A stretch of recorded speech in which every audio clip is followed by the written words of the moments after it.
প্রিয় দর্শক, জানিয়ে দেব আমাদের হাতে থাকা সর্বশেষ আপডেট আন্তর্জাতিক বাংলা খবর। চ্যানেলটি সাবস্ক্রাইব করে আমাদের সাথেই থাকুন। ইরানের হামলায় হাজার হাজার মার্কিন সেনা নিহত, মুখ ফসকে গোপন তথ্য ফাঁস ট্রাম্পের। ইরান যুক্তরাষ্ট্র সংঘাতে মার্কিন সেনা নিহতের প্রকৃত সংখ্যা নিয়ে দীর্ঘদিন ধরে চলা গোপনীয়তার প্রাচীর ভেঙে গেল খোদ প্রেসিডেন্ট ডোনাল্ড ট্রাম্পের একটি অসতর্ক মন্তব্যে। ওয়াশিংটন এতদিন ধরে ক্ষয়ক্ষতির প্রকৃত তথ্য গোপন রাখলেও ফ্রান্সে অনুষ্ঠিত G7 সম্মেলনের সংবাদ সম্মেলনে ক্ষিপ্ত হয়ে ট্রাম্প স্বীকার করেছেন যে ইরানের হামলায় হাজার হাজার মার্কিন সেনা নিহত হয়েছেন। ইরানের একটি বালিকা বিদ্যালয়ে মার্কিন হামলার দায় এড়াতে গিয়ে মুখ ফসকে মার্কিন প্রশাসনের এই চরম গোপন তথ্য ফাঁস করে দেন তিনি। বুধবার ফ্রান্সের এভিয়ান লেবাইন্সের G7 সম্মেলনের সমাপনী সংবাদ সম্মেলনে নিউ ইয়র্ক টাইমসের হোয়াইট হাউস প্রতিনিধি জোলান কান্নোয়াং ট্রাম্পকে প্রশ্ন করেন, যুদ্ধের প্রথম দিনেই দক্ষিণ ইরানের মিনাবের একটি বালিকা বিদ্যালয়ে ক্ষেপণাস্ত্র হামলায় শতাধিক শিশু নিহতের ঘটনায় মার্কিন প্রশাসনের কাউকে জবাবদিহির আওতায় আনা হবে কিনা। এই স্পর্শকাতর প্রশ্নে মেজাজ হারিয়ে মার্কিন প্রেসিডেন্ট ডোনাল্ড ট্রাম্প উল্টো ইরানের ওপর দায় চাপাতে গিয়ে বলেন, কেউ ওই কাজ ইচ্ছাকৃতভাবে করেনি, কিন্তু আপনারা তাদের ব্যাপারে কি বলবেন? তারা যে গাড়ি বোমা মেরে আমাদের হাজার হাজার সেনাকে উড়িয়ে দিল, সেটার কি হবে? ইরান যে হাজার হাজার মানুষকে মারল, তা নিয়ে তো কথা বলছেন না। প্রেসিডেন্ট ট্রাম্পের এই আকস্মিক ও বিস্ফোরক মন্তব্যে আন্তর্জাতিক কূটনৈতিক ও সামরিক মহলে তোলপাড় শুরু হয়েছে। মধ্যপ্রাচ্যে ইরানের সাথে চলমান সংঘাতে মার্কিন বাহিনীর ঠিক কতজন সদস্য নিহত হয়েছেন সেই সুনির্দিষ্ট তথ্য পেন্টাগন ও হোয়াইট হাউস সবসময় ঢাপাচাপা দিয়ে আসছিল। মার্কিন প্রতিরক্ষা দপ্তর বিভিন্ন সময়ে নামমাত্র ও সীমিত হতাহতের দাবি করলেও খোদ প্রেসিডেন্টের মুখে হাজার হাজার সেনা উধাও হওয়ার এই স্বীকৃতি আন্তর্জাতিক গণমাধ্যমে এখন প্রধান শিরোনাম। সংবাদ সম্মেলনে ট্রাম্প অবশ্য মিনাবের স্কুলে হামলার ঘটনাটিকে যুদ্ধকালীন অনিচ্ছাকৃত ভুল হিসেবে প্রতিষ্ঠা করার চেষ্টা করেন। তিনি বলেন, যুদ্ধে ভুল ত্রুটি হতেই পারে, যুদ্ধ মানেই নির্মমতা, তবে বিষয়টি এখনও তদন্তাধীন রয়েছে। এ বিষয়ে বিস্তারিত জানতে তিনি মার্কিন প্রতিরক্ষা মন্ত্রী পিট হেগসেথের দিকে আঙুল তোলেন। উল্লেখ্য, গত 28 ফেব্রুয়ারি যুদ্ধ শুরুর প্রথম দিনেই দক্ষিণ ইরানের মিনাবের সাজেরা তাইয়েবা এলিমেন্টারি স্কুলে মার্কিন ক্ষেপণাস্ত্র আঘাত হানে। ইরানি কর্মকর্তাদের মতে এতে 120 জন শিশু ও 26 জন শিক্ষক সহ 175 জনেরও বেশি মানুষ নিহত হন। রয়টার্স ও স্কাই নিউজের অনুসন্ধানে দেখা যায়, মার্কিন গোয়েন্দারা পুরনো তথ্য ব্যবহার করে হামলা চালানোয় এই ভয়াবহ ঘটনা ঘটে। প্রথমে এই হামলার দায় ইরানের ওপর চাপাতে চাইলেও মার্কিন মন্ত্রিসভার প্রাথমিক অভ্যন্তরীণ তদন্তেই উঠে আসে যে এই বর্বর হামলার জন্য মার্কিন বাহিনীই দায়ী। এদিকে চুক্তির 14 দফা প্রকাশ করল যুক্তরাষ্ট্র। তেহরান ওয়াশিংটনের কে বেশি সুবিধা? যুদ্ধবন্ধে ইরানের সঙ্গে করা সমঝোতা স্মারকের নথি প্রকাশ করেছে যুক্তরাষ্ট্র। বুধবার মার্কিন প্রশাসনের এক ঊর্ধ্বতন কর্মকর্তা 14 দফার এই নথি পড়ে শোনান। সমঝোতা স্মারকে হরমুজ প্রণালী আবার খুলে দেওয়ার কথা বলা হয়েছে। পাশাপাশি ইরানের ওপর থেকে নির্দিষ্ট কিছু আর্থিক নিষেধাজ্ঞা শিথিল করার কথা বলা হয়েছে। এছাড়া ভবিষ্যতে আলোচনার সময় ইরানের পারমাণবিক কর্মসূচির বিষয়টি নিয়ে কাজ করা হবে বলে প্রত্যাশার কথা তুলে ধরা হয়েছে এতে। এর শিরোনাম দেওয়া হয়েছে যুক্তরাষ্ট্র এবং ইসলামী প্রজাতন্ত্র ইরানের মধ্যকার ইসলামাবাদ সমঝোতা স্মারক। জনসম্মুখে চুক্তি প্রকাশ না করা নিয়ে বেশ সমালোচনা হচ্ছিল। এর পরিপ্রেক্ষিতেই যুক্তরাষ্ট্র এটি প্রকাশ করল। ওই মার্কিন কর্মকর্তা বলেন, এটি মূলত এমন একটি চুক্তি যেটা আমাদের অবিলম্বে হরমুজ প্রণালী খুলে দেওয়ার সুযোগ করে দিচ্ছে। পাশাপাশি ইরানিদের পারমাণবিক বর্জ্য ধ্বংস করার প্রতিশ্রুতি থাকছে। এরপর আমাদের হাতেও পরিস্থিতি নিয়ন্ত্রণের সুযোগ থাকছে। ইরান যদি ভালো আচরণ করে তাহলে আমরাও ইতিবাচক সাড়া দেব। তাদের আর্থিক সুবিধা দেওয়া হবে এবং নিষেধাজ্ঞা শিথিল করা হবে, যাতে তারা আরও সমৃদ্ধ দেশ হিসেবে গড়ে উঠতে পারে। শুক্রবার আনুষ্ঠানিকভাবে এই সমঝোতা স্মারক সই হওয়ার কথা রয়েছে। এরপর চূড়ান্ত চুক্তি নিয়ে আলোচনার জন্য 60 দিনের একটি সময়সীমা শুরু হবে। যুক্তরাষ্ট্র এবং ইসলামী প্রজাতন্ত্র ইরান সদিচ্ছার ভিত্তিতে যৌথভাবে নিচের বিষয়গুলিতে সম্মত হয়েছে। 1. যুক্তরাষ্ট্র, ইরান এবং চলমান যুদ্ধে তাদের মিত্ররা এই এমওইউতে স্বাক্ষর করছে অবিলম্বে ও স্থায়ীভাবে লেবানন সহ সব ফ্রন্টে মানবিক অভিযান বন্ধ ঘোষণা করতে। এখন থেকে তারা একে অপরের বিরুদ্ধে কোনো যুদ্ধ বা মানবিক অভিযান শুরু করবে না। তারা একে অপরের বিরুদ্ধে বল প্রয়োগ বা হুমকি দেওয়া থেকে বিরত থাকবে। পাশাপাশি তারা লেবাননের ভৌগোলিক অখণ্ডতা এবং সার্বভৌমত্ব নিশ্চিত করবে। লেবানন সহ সব ফ্রন্টে যুদ্ধের স্থায়ী সমাপ্তি চূড়ান্ত চুক্তিতে নিশ্চিত করা হবে। এই অনুচ্ছেদের অন্যান্য বিধানও সেখানে নিশ্চিত করা হবে। 2. যুক্তরাষ্ট্র এবং ইসলামী প্রজাতন্ত্র ইরান একে অপরের সার্বভৌমত্ব ও ভৌগোলিক অখণ্ডতার প্রতি সম্মান জানাবে। তারা একে অপরের অভ্যন্তরীণ বিষয়ে হস্তক্ষেপ করা থেকে বিরত থাকবে। 3. যুক্তরাষ্ট্র এবং ইসলামী প্রজাতন্ত্র ইরান সর্বোচ্চ 60 দিনের মধ্যে আলোচনা করে চূড়ান্ত চুক্তিতে পৌঁছানোর অঙ্গীকার করছে। উভয় পক্ষের সম্মতিতে এই সময়সীমা বাড়ানো যেতে পারে। 4 এই এমওইউ সই হবার পরপরই যুক্তরাষ্ট্র নৌ অবরোধ তুলে নিতে শুরু করবে এবং ইরানের বিরুদ্ধে থাকা যে কোনো বাধা বা বিপত্তিও দূর করা শুরু করবে। 30 দিনের মধ্যে যুক্তরাষ্ট্র নৌ অবরোধ পুরোপুরি তুলে নেবে। এই সময়ের মধ্যে হরমুজ প্রণালী দিয়ে জাহাজ চলাচল যুদ্ধ পূর্বের অবস্থায় ফিরিয়ে নেওয়ার পরিবেশ তৈরি করবে ইরান।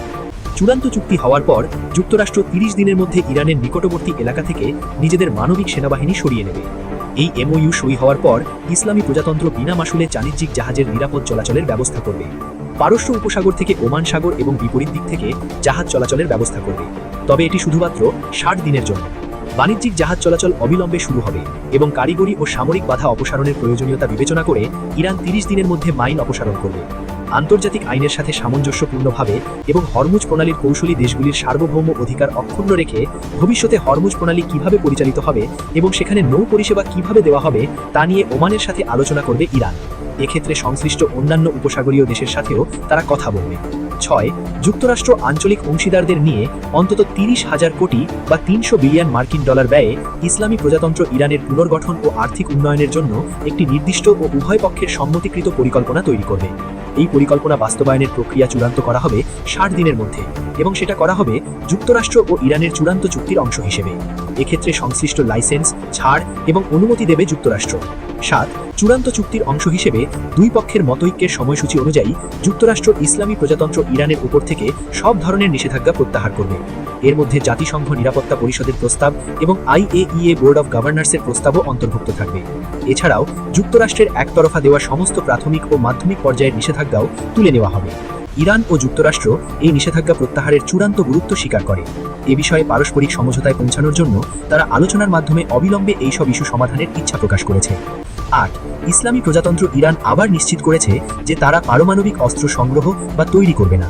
যুক্তরাষ্ট্র ও ইরান পারস্পরিক সম্মত প্রক্রিয়ার মাধ্যমে মজুত করা ইউরেনিয়ামের নিষ্পত্তির বিষয়ে একমত হয়েছে। তা করা হবে 7 নম্বর অনুচ্ছেদে উল্লিখিত সময়সূচির সাথে সামঞ্জস্য রেখে উভয় পক্ষের সম্মতির ভিত্তিতে।